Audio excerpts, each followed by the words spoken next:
Okay, hello everybody. Welcome to our 184th Reading Online Sports Economics Seminar.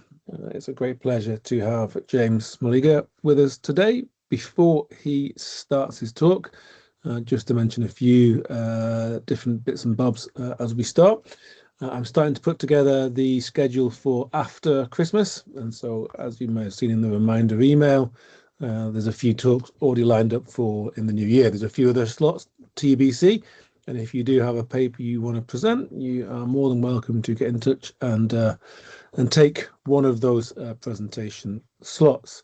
The other thing that I want to quickly flag up again, as I've been flagging it up recently, and I will quickly share my screen, is this. So hopefully you can see that. Football Finance and Analytics, Past, Present, Future.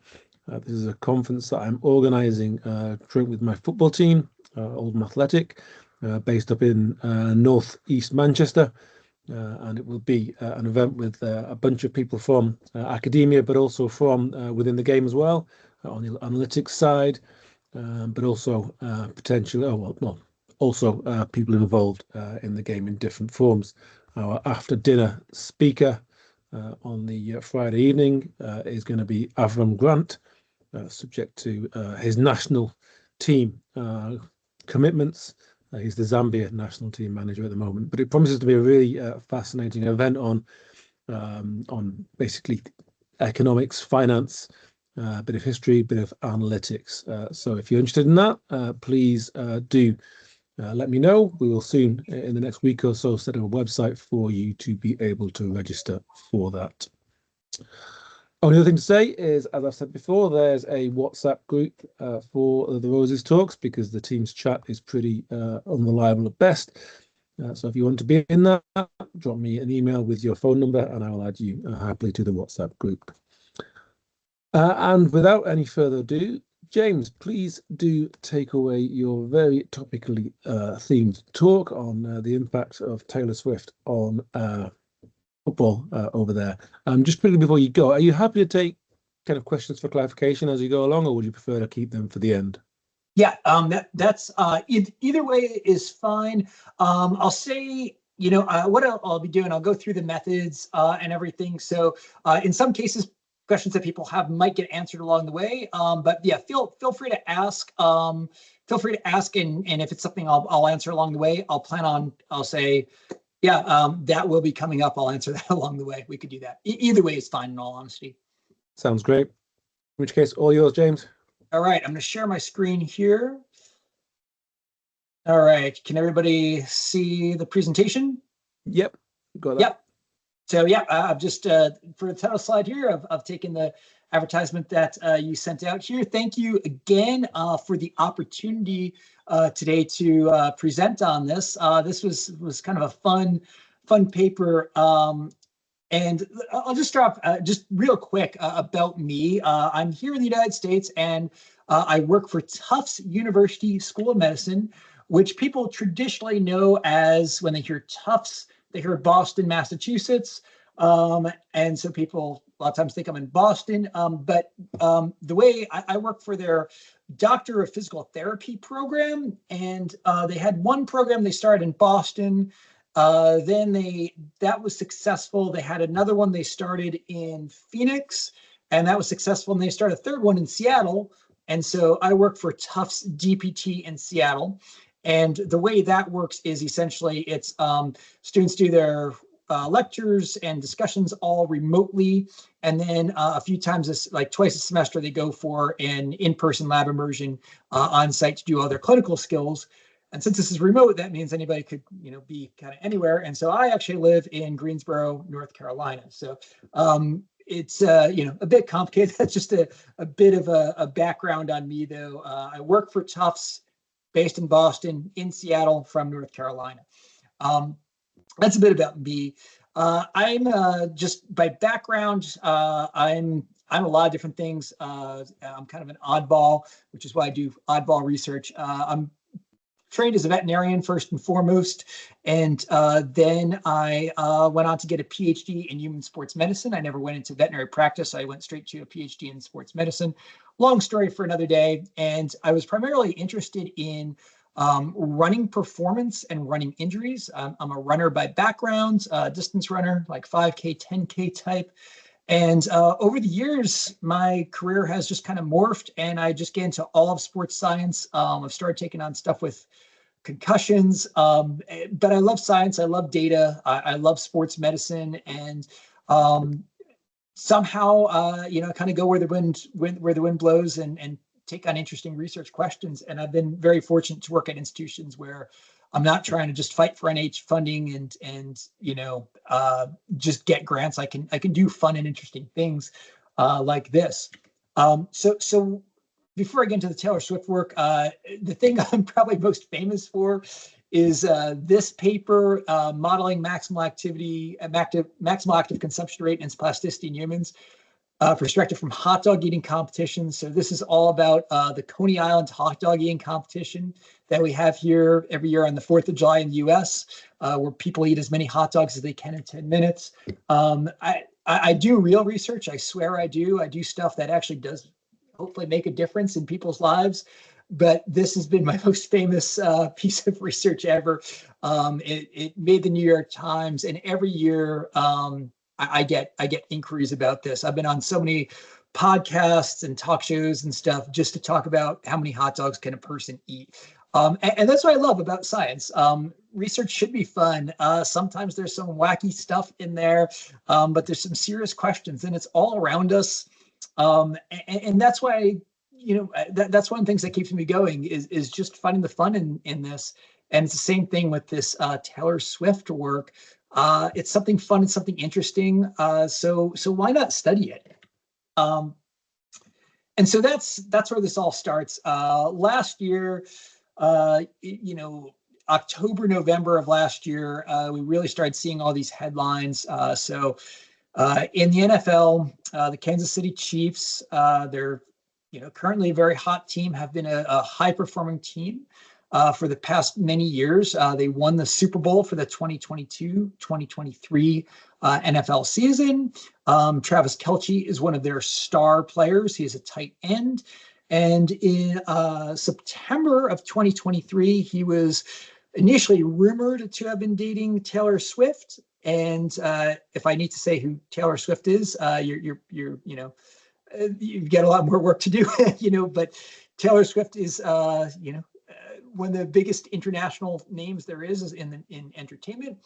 And so the two of them were rumored to have been dating, and she showed up at some of the games, and then was confirmed they were dating. And this made a lot of headlines. And one of the things that started happening, people started noticing an association between when Taylor Swift is at a Kansas City Chiefs game. It seems like Travis Kelce plays really well. If she's not at the game, it seems like he plays pretty poorly. And so therefore, this is clearly a cause and effect relationship, at least if you read some of the things in the media. And again, this isn't like TMZ and other tabloids. I mean, we're talking, this was making Forbes magazine. It was getting some pretty mainstream press about the so-called Taylor Swift effect. Back in October of 2023, so we're just talking a few months into the NFL season, we're starting to see these things like, some of these stats. He's averaging 99 receiving yards per game when Swift is in attendance, and only 46.5 when she's not there. And to the average viewer, this is, pretty spectacular difference. And so everybody starts getting this idea that if we know that Swift is going to be at the game, well, maybe we should start betting on the Chiefs, and we should start making prop bets on Travis Kelce. She's clearly influencing his performance, so let's start making bets. And so here's just a number of articles, headlines I found here about this effect. And it was to the point where because of the influence on the betting market. And it was, let me just say, it was really hard to find exact numbers on this. I found a few sources that I'll get to here in a second, but it was really hard to find the exact number of bets made on the Chiefs, made on Kelce and proposition bets, and whether they were winning or losing. I'd like to have the information, but I was not able to find it. But supposedly what was happening is Swift's presence or absence at the game was being kept under wraps because it was influencing the Vegas line. It was influencing betting. And according to the sources that were named, again, this is as early as October, which is still pretty early in the season, Travis Kelce bets had doubled in the NFL. Basically, there was the Chiefs and Travis Kelce specifically were becoming the most bet on team and player in some of the fan betting. Again, lots and lots of different bets supposedly happening, all because of Taylor Swift. It was possible that, and again, we don't know for sure, but it was possible that people that weren't normally betting on the NFL were now making bets. And then people that did, they might have been making their bets based on the fact, on all these headlines from the previous slide, that Swift was influencing Kelce's performance. There is some limited information that people that were betting on Kelce and making these prop bets were actually losing money. A few sources indicated that there was a lot of losers in this. Again, I had trouble finding exact data, but my point here is, from what I could triangulate, it seems like all the reports were saying that, based on, things like FanDuel's CEO and some other just higher level data, not really detailed, people were betting more on the Chiefs and Kelce, and people were losing those bets. And it seemed to be in relation to Taylor Swift being at games. And so from what we could gather, it seems that this idea that there was a Swift effect was actually having real world effects. People were losing money because they believed Swift influenced Kelce's performance. So, and if so, that's a real problem. People are actually losing actual money based on the idea that this effect exists.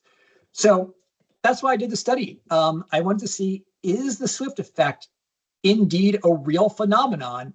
And I will admittedly say I was skeptical of this. We're all biased in our own ways. Hopefully I didn't go into this with a biased approach. And we'll kind of go through some of the methods that I went through to try to answer this question as best as possible. So the simplest approach to the problem, and this is what a lot of the media reports did, is to simply compare games where Swift is present versus games where Swift is absent. So the idea with this is just a simple unpaired t-test.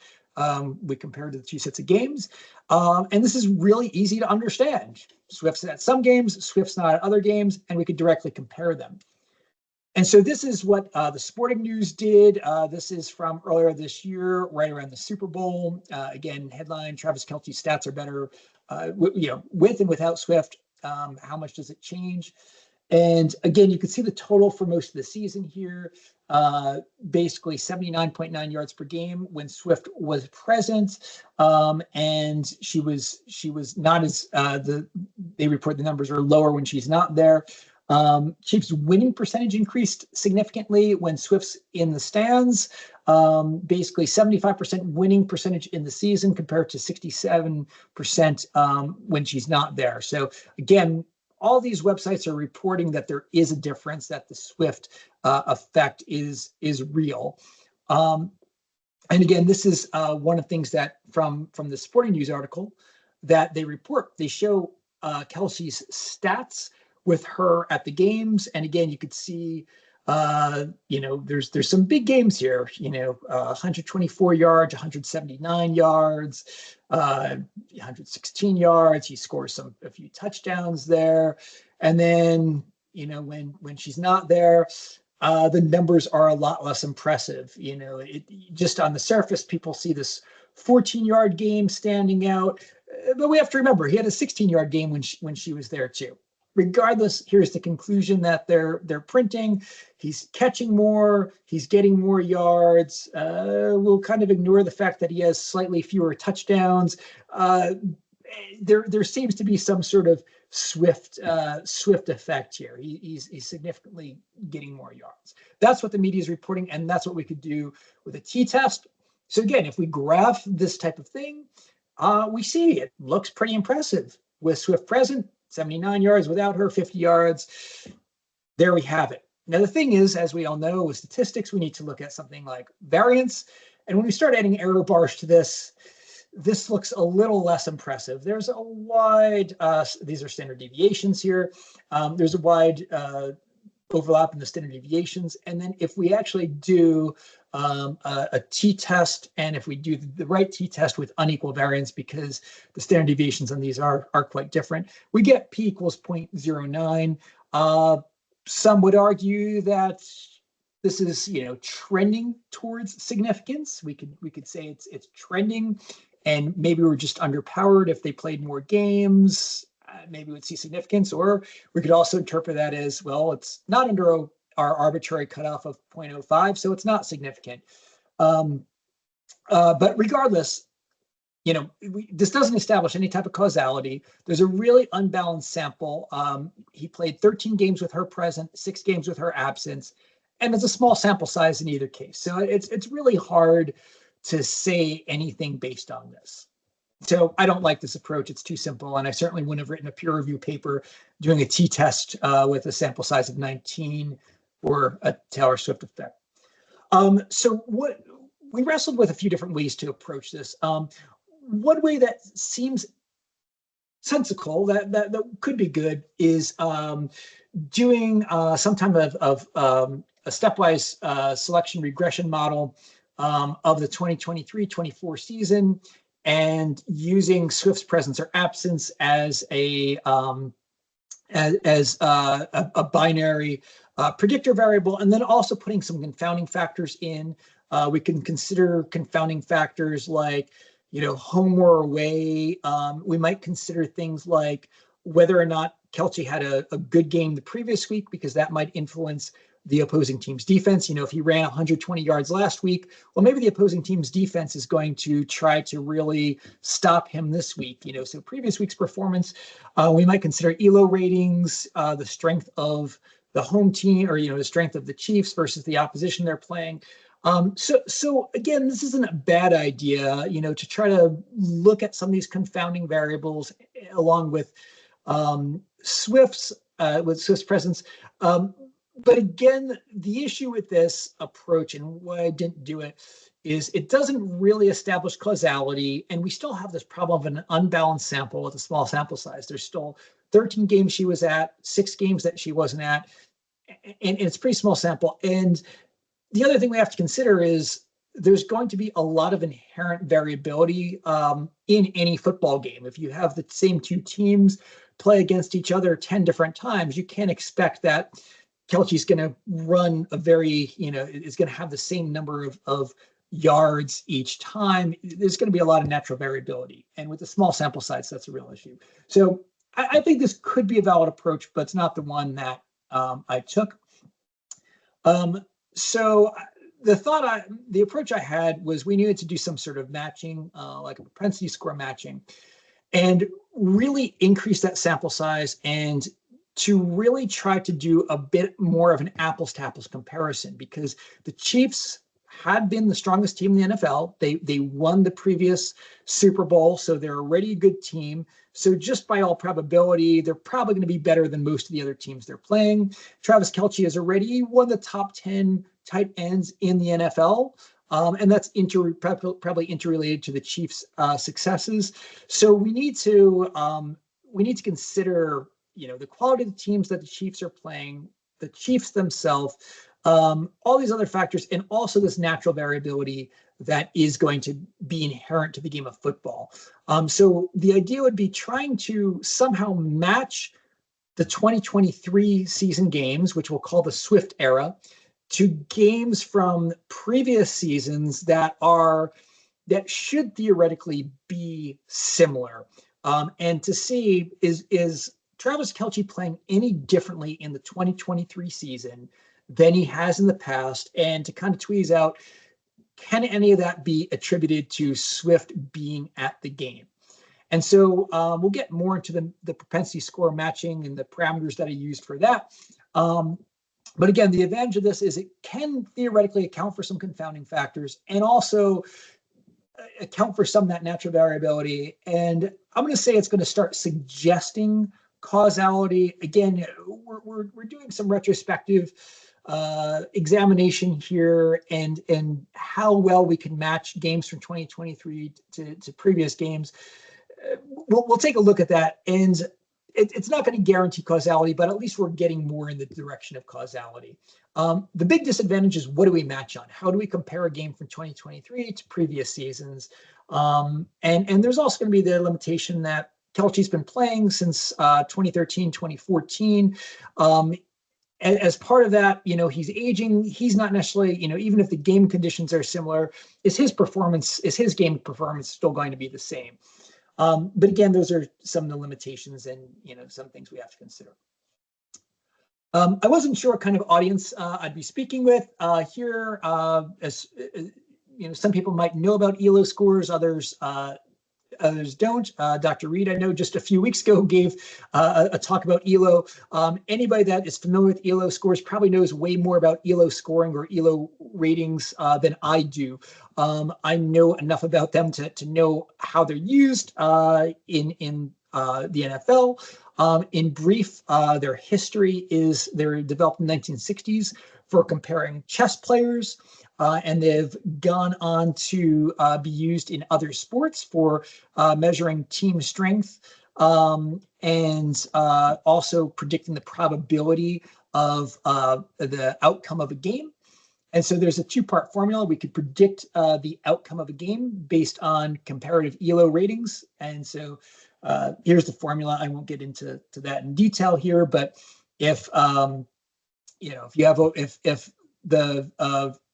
formula predicts 1.0, that means one team is guaranteed win, and nothing is ever guaranteed in sports or life. 0 is guaranteed loss, and a 0.5 is an equal chance of winning or losing. So this is one of the things that we, when we come back to the matching, we did try to account for, is this idea that how likely are the Chiefs to win a game? And again, we'll come back to that. And then we've got the NFL. Each team has their ELO score. It's updated each week. We carried over from the previous season. So again, the Chiefs won the Super Bowl in the previous season. So they're going to be starting off with a high score to begin with. 538.com, through Nate Silver, they've got their own ELO rating system they use. It's the most widely used ELO rating in the NFL. And so there's a number of factors that are taken into account into the week-by-week ELO ratings. Things like home field advantage, rest advantage, there's a playoff bonus, quarterback adjustment. They also, the difference between the forecasted, so after a game is played, if a team had a high probability of winning, but didn't win by much, or if they had a low probability of winning, but won by a lot, so there's a margin of victory multiplier. And I like to be transparent and say, ELO ratings and the formulae and the methods behind this are not my my area of expertise.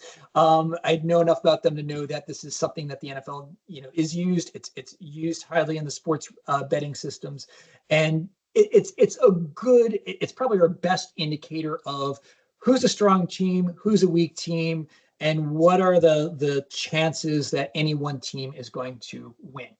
And so this is going to be something that we definitely want to consider matching on. So the statistical methods I used for examining this was a 3-step process. I knew that I wanted to match the games from the Swift era, the 2023-2024 season, from those from the previous season. And the question is, what do we want to match on? So the first thing we had to do is figure that out. And so to try to identify what kind of confounding factors might exist, things like home or away advantage, again, maybe the Chiefs' strength as a team based on their ELO rating, maybe the opponent's strength as a team, maybe the difference between those two or the probability of a win. And there's a lot of other things we could try to match on that are a little bit harder to control for, like the weather, things like temperature, artificial versus natural fields. There's a whole host of things that we could try to match on. I'll get into that a little bit more. So first step is really identifying the confounding factors and other things to match on. Once we have that, we could actually do the matching algorithm. And then once we have our games matched, then we could actually compare Kelchi's performance in the Swift era versus the pre-Swift era. So this was the 3-step process.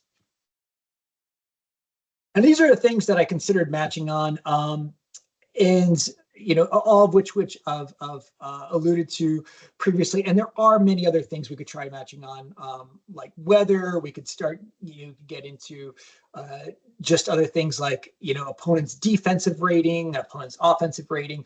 I didn't want to overcomplicate it. And I thought this was a reasonable place to start. So this is what we attempted to match on. And what came out, I'll get to in a second, but what came out to be the best predictor, we'll get to that, is the Chiefs' current performance. All these other things really weren't related to his performance in any one week. We'll come back to that in a second. But again, I want to get an apples to apples comparison. I want to try to match these 2023 Swift era games to other similar enough games from the past. And this way we could see if we have a game from 2023 that's similar to a few games from the previous years, if these are similar at baseline, the Chiefs, how they're currently performing, perhaps against, teams with, another similar performing team. How does Kelchi perform in those previous games compared to how does he do in 2023? So again, I'm just trying to reduce the impact of confounding factors. We can never eliminate them. And again, just this idea of, if they're playing a weak team, then we'd expect the Chiefs to perform better. If the Chiefs are performing poorly for any reason, then maybe the Chiefs will perform worse. And maybe this includes Kelchi also. We're trying to get these apples to apples comparisons.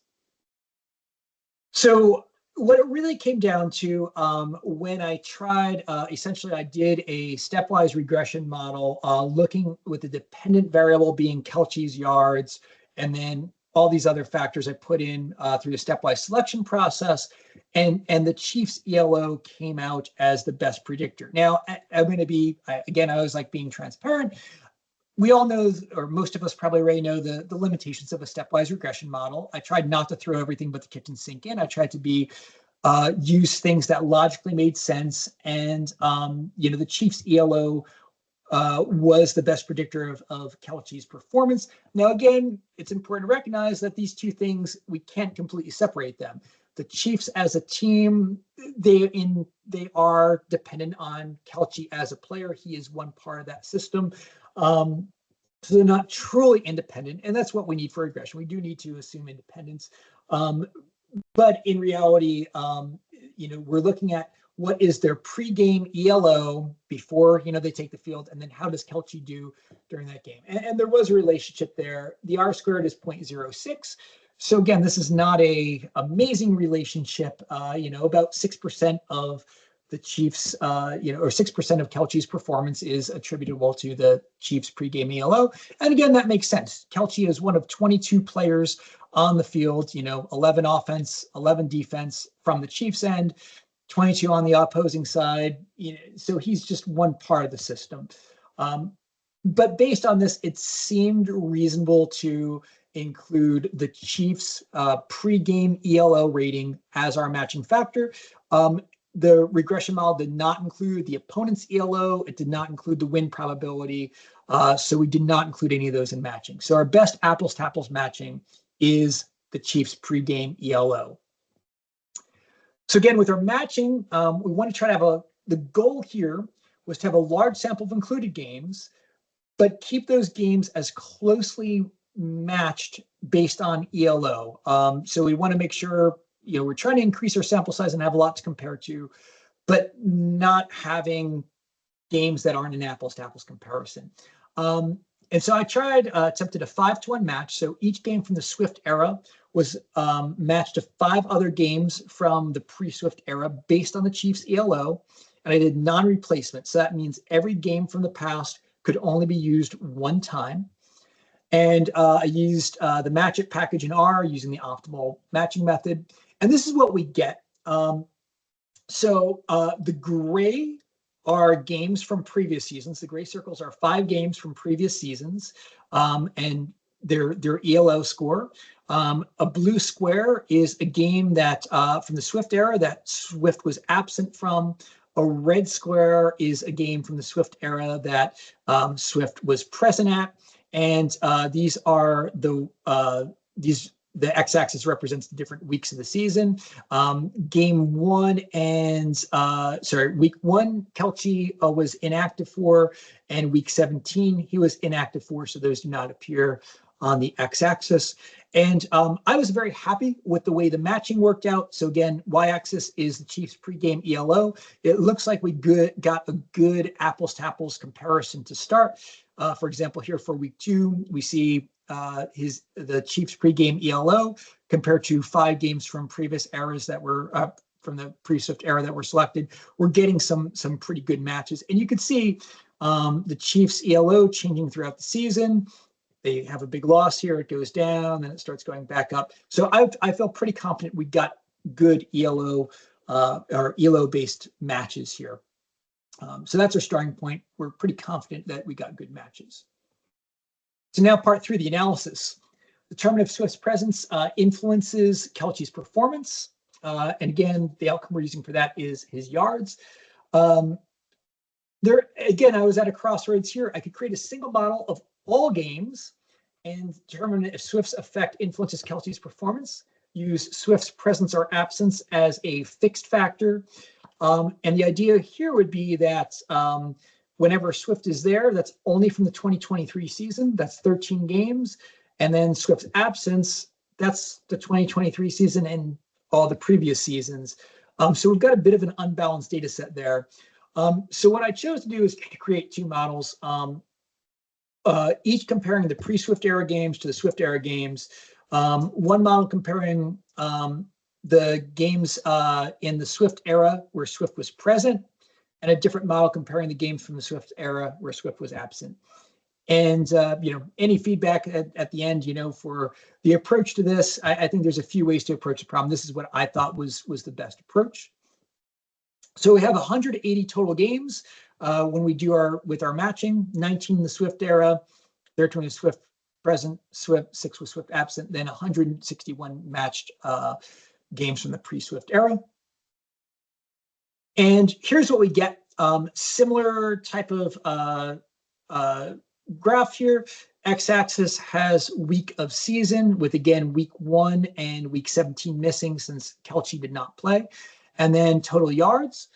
And then on the Y, and so what we see here is the gray dots are Kelce's performance in those previous matched games. And again, we saw previously that we're pretty confident in our matching, that the Chiefs are a comparably equal team in all these games. And so you could see, for example, in week 2, Swift was not present, blue square, and when the Chiefs had in games that the Chiefs had a similar ELO rating, Kelce was underperforming. In the other games that he played with a similar ELO rating, he was scoring, he was having more yards.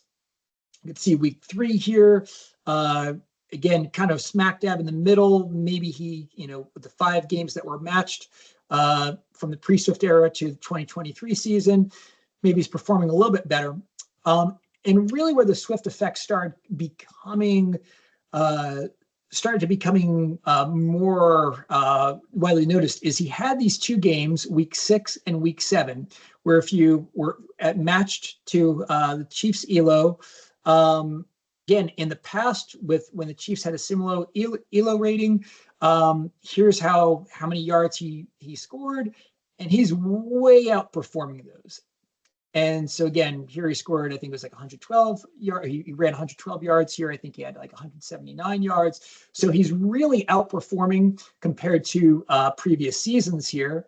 And then Swift disappears from the games, and all of a sudden now he's having low performing games. And one could even argue, lower than expected for the most part. You could see week 9, in the previous season, or in previous seasons, in comparable games, basically he only had 1 game that was considerably worse. So he's definitely at the low end. And so when you take he's performing better than expected at week 6 and 7 and worse than expected at weeks 8 and 9. This is where that Swift effect starts to come in, where people start to say there really is something to this.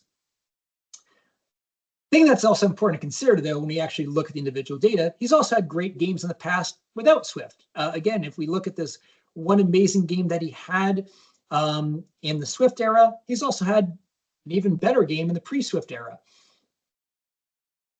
Then later in the season, when Swift is at the games, he also has some pretty poor games. So one could maybe attribute some of these earlier things to young love, this idea that early in the relationship, she was having an effect on his performance. And then as the season goes on, it's not so new anymore. It's hard to say whether that's cause and effect, but the main thing is we could see there's a lot of natural variability in his performance. These are all similar ELO matched games. Each gray dot represents similar ELO matched games. And you can see there's a wide variety of how Kelce performs throughout all these games. So the mathematical model that we used, the dependent outcome was Kelce's yardage. The independent factor was the era, the pre-Swift era versus the Swift era. And the covariates are the Chiefs' ELO rating. And here's what the model gets. When we have, if we do the model with Swift present at games, we've got 13 Swift era games matched to 65 pre-Swift era games. And here's the model that we have. Interceptive negative 131 yards.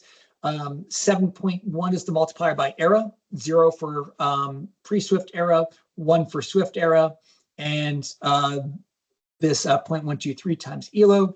And what we ultimately see here is he picks up about 8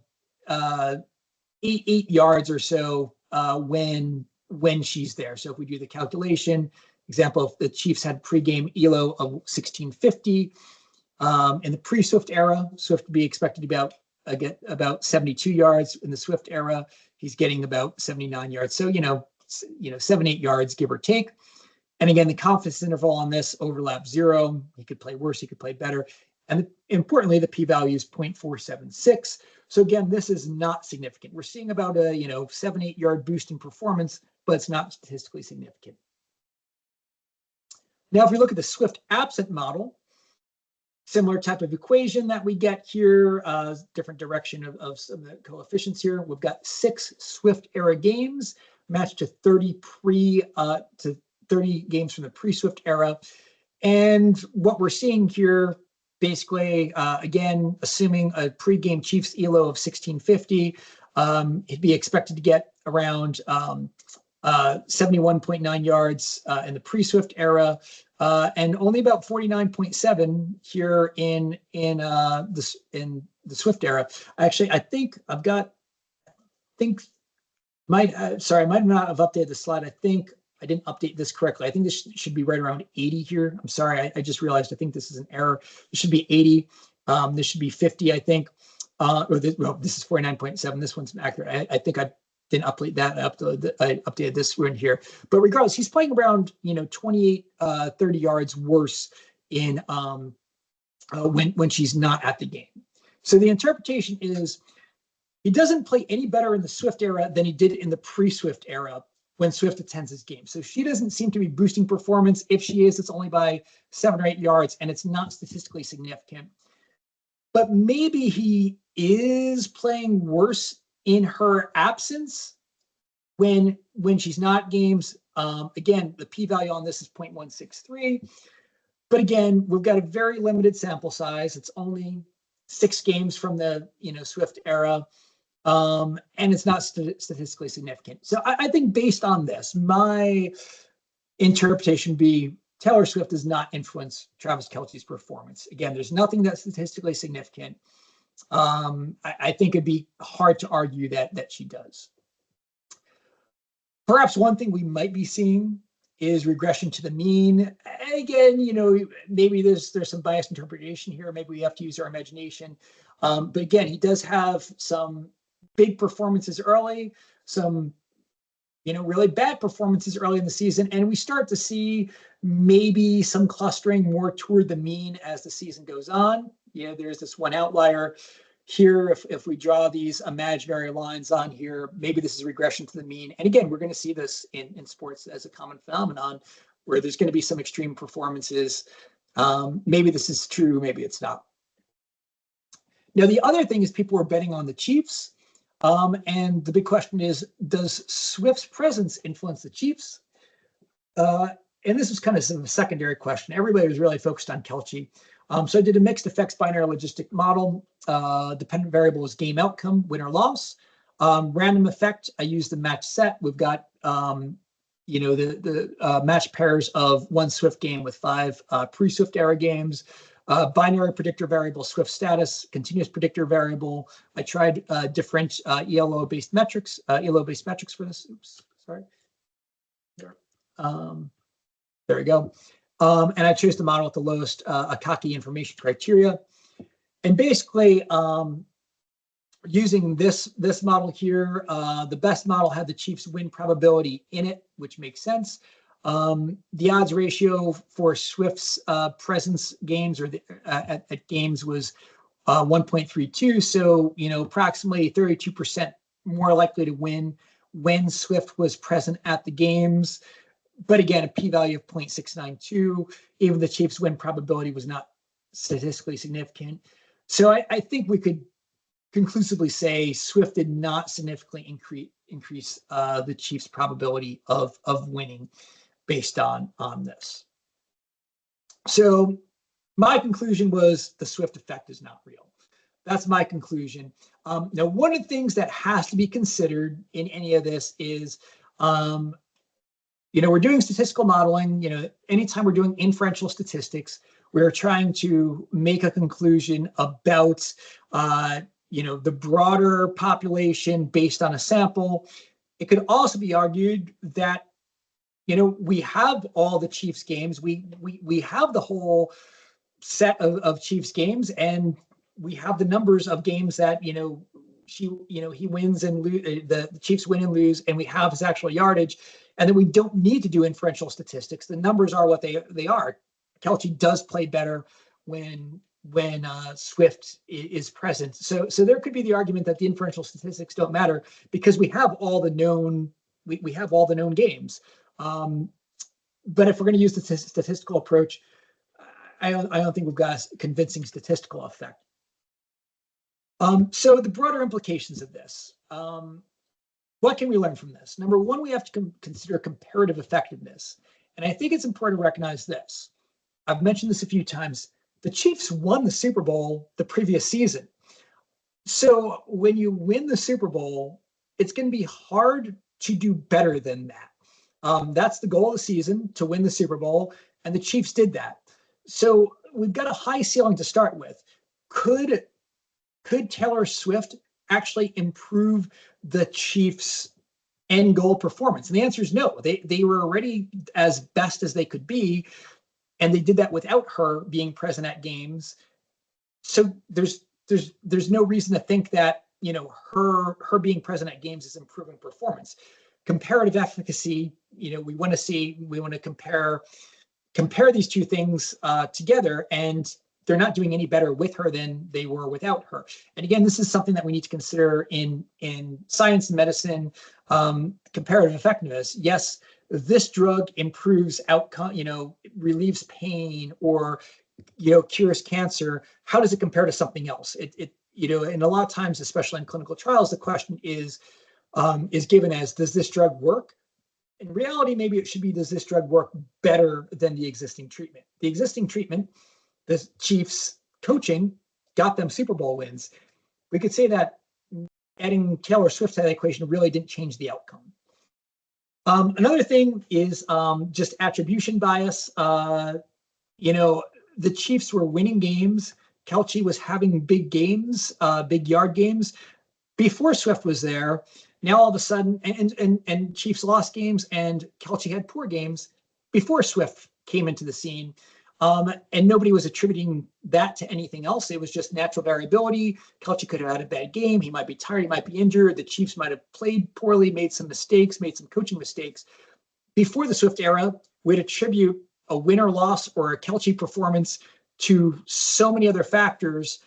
And now with Swift being at the game, we've kind of forgotten about all these other factors, and we're attributing her, the Chiefs' outcomes and Kelce's performance to the presence of a single fan within 70-some thousand fans, which is a bit ridiculous, in my opinion, and probably most people's opinion when you think about it. And then there was confirmation bias involved in this too.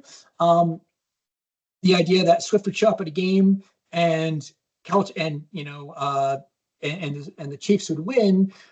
Well, it confirmed what we thought. She was having an effect on the games, but they were winning games before she ever entered the picture either. So again, there was definitely, we could see, look for confirmation bias. It's important to understand the idea of inadequate sample sizes. All these conclusions were being reached based on, initially, we only had data from the first 6 or 7 weeks of the season when Kelce had those first 2 big games. People were making big conclusions that he was playing better in her presence based on 7 games. And even really, when we think about it, we're comparing a total of 19 games from the Swift era to all these games from the pre-Swift era. It's hard to make any good conclusions with inadequate sample sizes. And again, we see these in medicine and science all the time. And another issue too, some of these results were early season results. If we make conclusions based on early season findings, and we see that later in the season, this effect seems to go away, this could be analogous to some things that we see in clinical trials. In some cases, it might be with clinical trials, we might see something where initially there's a strong effect when somebody gets one type of intervention. At 1 month, there's a big effect, and then 1 year or 2 years later, the long-term effects, there's no difference. And we might see this like with surgical outcomes or some other aggressive forms of therapy. In the short term, it might make a big difference, but in the long term, the outcomes are no better. So again, looking at your data before, at a point where it's too early to make any decisions, or it might be looking early in the data before you have the full cohort recruited and seeing there's a trend and this therapy seems to be promising. But when you actually get adequately powered sample, then that kind of falls apart. And again, there's just, for whatever reason, statistical noise points us in the direction that something is significant when it later turns out not to be. Another important factor here is surrogate outcomes. Surrogate outcomes are commonly used in clinical medicine. Classic example is looking at statin therapy. Does statin therapy lower cholesterol? Yes, it does. But in reality, we don't care if people's cholesterol are lower. We care if people are having heart attacks and if they're dying. So a surrogate outcome, it could be useful if A is correlated to B and B is correlated to C and C is correlated to D and D is the outcome we're interested in. Looking at surrogate outcome A could be useful. But again, we have to consider, do we actually, what's the ultimate outcome we're interested in? And in the case of the NFL, the ultimate outcome is, do the Chiefs win or lose? And, how Kelce does, how many yards Kelce does is kind of really analogous to a surrogate outcome. If he has 1 yard or if he has 200 yards, it really doesn't matter if he has 200 yards and the Chiefs lose a game, they lost. And again, for betting purposes, people do make prop bets on, Kelce's performance. But in reality, any individual player's performance is kind of more of a surrogate outcome. And the end game is really wins or losses. And putting all this effort into looking at Kelce's yardage and is she affecting Kelce's game, it's a bit of a surrogate outcome and maybe not the best thing to be looking at. And then we really need to consider the plausibility of any of this. And we see this in science all the time. People come up with some really far-fetched ideas that don't have a good plausible outcome, but they do get pursued. In this case, I think the idea that one individual, one fan in a field of 70,000 spectators is having an influence on the game, it does seem a bit far-fetched. One of the things in the preprint that I've got written up on this, I hypothesized about is, well, at any one time, there's 22 players on the field, and those flip-flop, between offense and defense. So there's 44 players, between offense and defense involved in the game. There's actually more than that when you get special teams and players on the bench that will come into the game. So each of these players presumably have some sort of romantic relationships, maybe some family, and all those individual players, you know, when mom or dad is at the game, maybe they play different. When their spouse is at the game, maybe they play different. It's not just that Travis Kelce has this unique circumstance that he plays different when, you know, depending on one person being in the stands. All these players could have this. And if you look at the possibility of this, you know, if we say, well, maybe it's not just Taylor Swift, maybe each of them has a factor, we'd really need a model that has 22 fixed factors with 231 two-way interactions and 1,540 three-way interactions. And it winds up, we need a model with over 4 million terms to account for all the romantic entanglements of all the players on the field. It's just ridiculous to think that this one celebrity that we're paying attention to is having an outcome on the game. And again, it's kind of far-fetched, but yet people were making betting decisions based on this. And this is something that does happen in science other times. There are plenty of things that are implausible. And kind of the way I'll wind down, I'll just talk about a few of these things that I've gotten involved in. As far as, you know, some of these other things that have implausible factors or bias samples or attribution bias or small sample sizes. There's a paper back in 2014 that claimed that Tour de France performance was related to how attractive the rider was, and that more attractive riders had better performance in the Tour de France. And naturally, it's made a bunch of clickbait types of headlines, much like the Taylor Swift effect has done. And, you know, more attractive cyclists are better performing. And we actually looked at the methods behind the papers. They actually excluded some of the players, some of the cyclists from the top team in the Tour de France. So they excluded the best athletes because they didn't have photos of them. They did all kinds of other mathematical manipulations. The regression model has an R-squared value of like 0.06. And then the mechanism isn't plausible. They relate it to prenatal testosterone levels and somehow relate that to current testosterone levels. And it's a bunch of surrogate outcomes that have nothing to do with Tour de France performance. And again, so it's an example of some of these things that, you know, all wind up being used to come up with a conclusion that doesn't make sense. There's something else called digit ratio. It's supposedly the relationship between the ratio between your index finger and your ring finger, and how that predicts multiple different outcomes in life. Digit ratio has been related to risk of prostate cancer, risk of cardiovascular disease, various psychological illnesses, the probability of becoming a firefighter, the likelihood of getting a speeding ticket, alcohol dependency, gambling, sexual behavior. Digit ratio is a biomarker of pretty much everything. It's got an implausible mechanism, supposedly that your second to fourth finger ratio is related to your prenatal testosterone exposure, which can't adequately be measured. There's all types of sample size issues.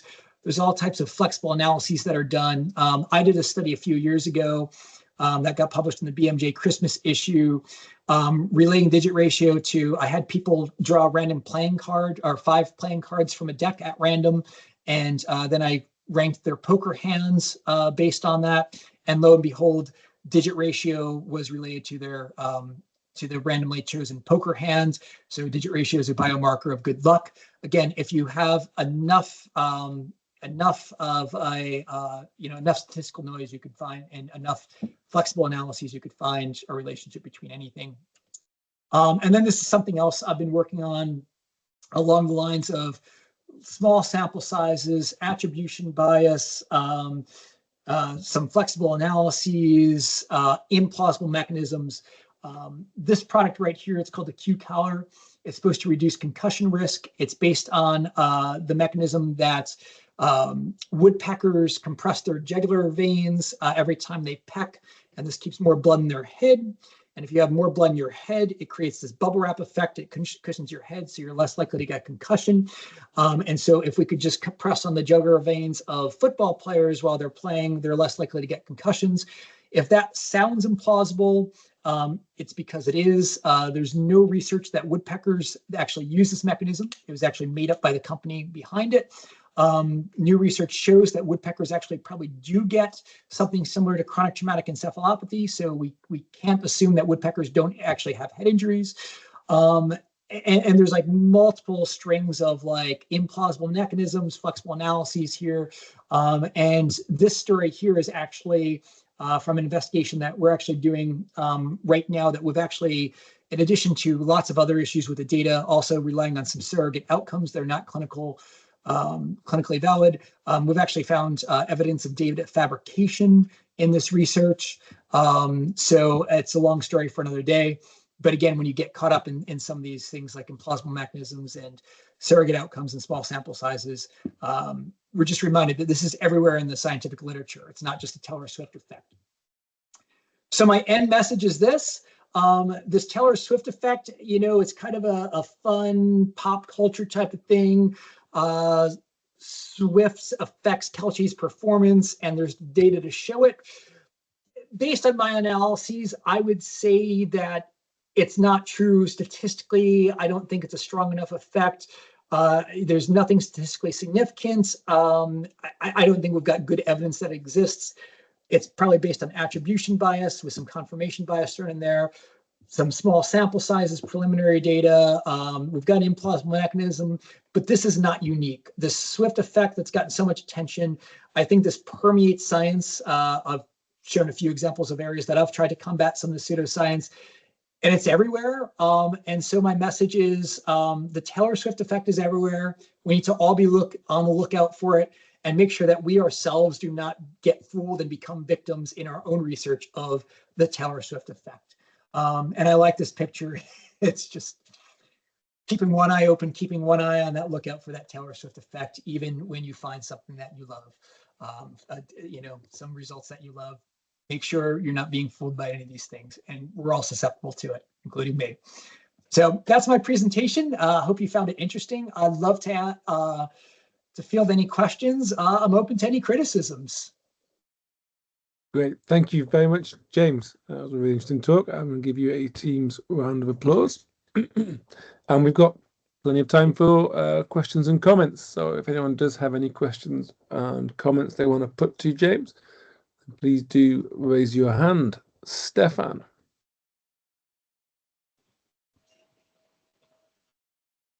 Oops. Hi, James. I mean, it's a fun thing to try and entertaining. So thank you for that. Thank you. I was going to sort of take issue really with the point you were making really earlier about the inference, the inferential statistics. It seems to me that I would make a similar but slightly different point, which is the raw statistics in the press are clearly unreliable and they don't really tell us anything. But what I did think was that what's informative is the t-test. The t-test is very simple. Everything else you did, though, seems to me to be, you know, there are so many assumptions in the different modeling frameworks you were presenting that none of them, and there are so many other factors you could think of. I mean, maybe it's not that Taylor Swift has an effect on Travis Kelce. Maybe the girlfriends of the players playing against Travis Kelce are warned, do not touch that man, do not touch Taylor Swift's boyfriend, because, you know, and so maybe that's the way the mechanism works. I mean, there are 1,000,001 ways that you could think of it working. And so actually it's the t-test, I think, that is persuasive more than anything, because the t-test takes account of variance, but it doesn't impose very severe assumptions on us about what the underlying structure is. That's true. And so my interpretation of t-test, you know, if we look at it in relation to the model that I developed and his previous data, and this is a bit splitting hairs and some semantics, you know, most of the media articles talk about how Kelce plays better when she's at games. I would actually argue, even though it's the same thing, that he actually plays worse when she's absent, you know, because his performance really isn't all that much improved, you know, compared to previous seasons when she's there. But the numbers were lower when she was absent. So I think that would be the kind of the argument that I would make. You know, if we're going to take the t-test, it'd be, and again, it's semantics. It's not that he's playing better when she's present, he's playing worse when she's absent. And maybe there really is something to that, you know? So I think you've got a very fair point. The t-test is simple. That's the advantage of it. And you're right. The matching and all that, there's a lot of assumptions in there. And maybe the best test that we have is the simple t-test, and he is, by the numbers, playing worse. Well, the other thing I was going to say is you didn't. There's the age effect as well, right? He's getting older. I mean, Travis Kelce today is not the Travis Kelce of 5 years ago. So there's also, factoring in that, there's clearly some kind of quadratic relationship between age and performance on the field, and so I don't know where he is on that, but isn't he getting towards the dip anyway? So I mean, again, there's so many other things here. Yeah. Thank you for your comment, though, about the t-test. Sorry? Thank you for your comment about the t-test. I think it's a valid comment. Good fun. Thank you. Thanks, Stefan. More questions and comments?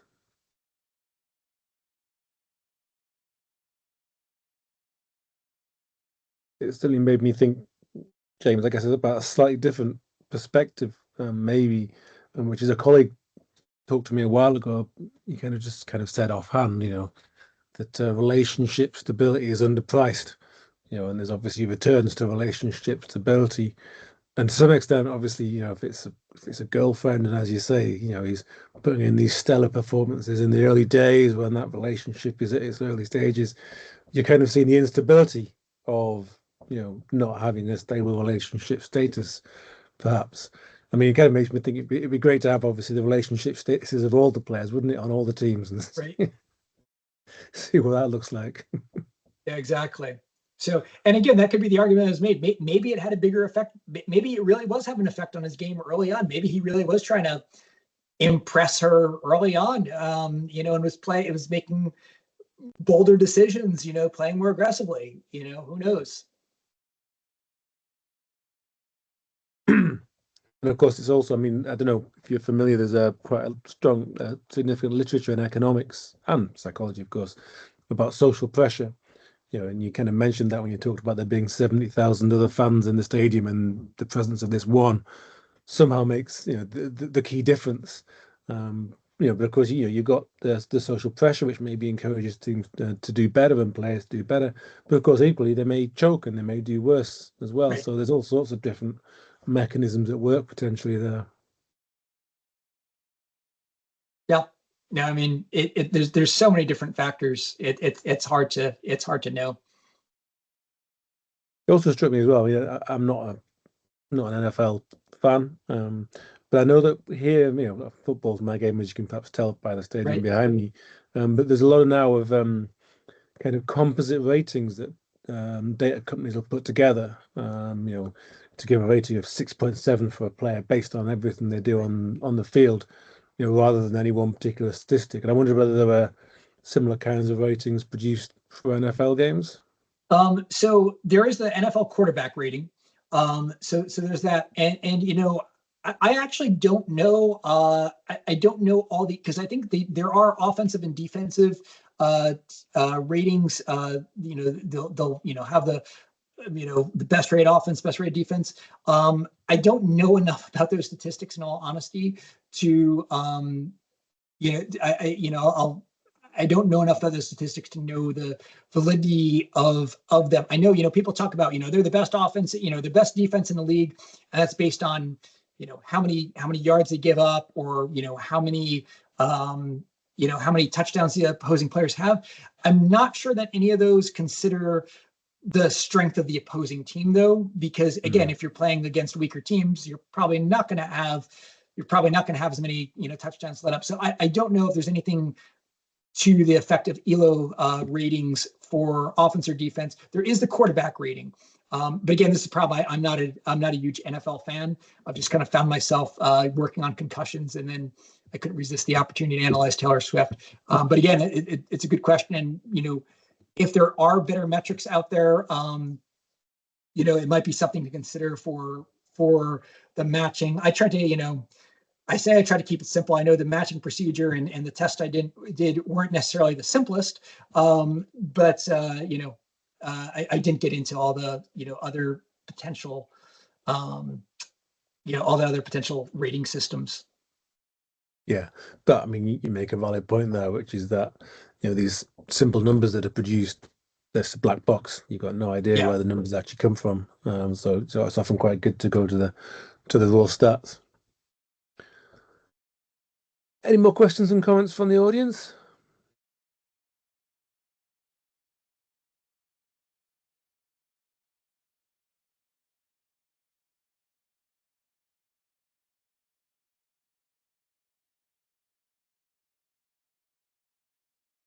Well, looks like you covered all bases, James, and you preempted all questions that may have come from the audience.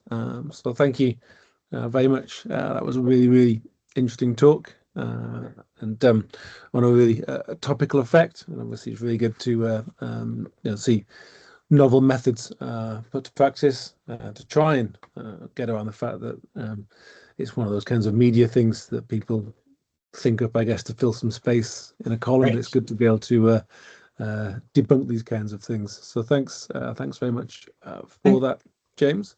Yeah. We'll wrap up. So thanks, James. Thanks, everyone. We'll return in a week's time, December the 13th. And we have Jacob Moyer from Caltech presenting Uncovering the Effect of Toxicity on Player Engagement and its Propagation in Competitive Online Video Games. So thanks once again, James. Thank you. See you all next week. Cheers. Thanks. Bye.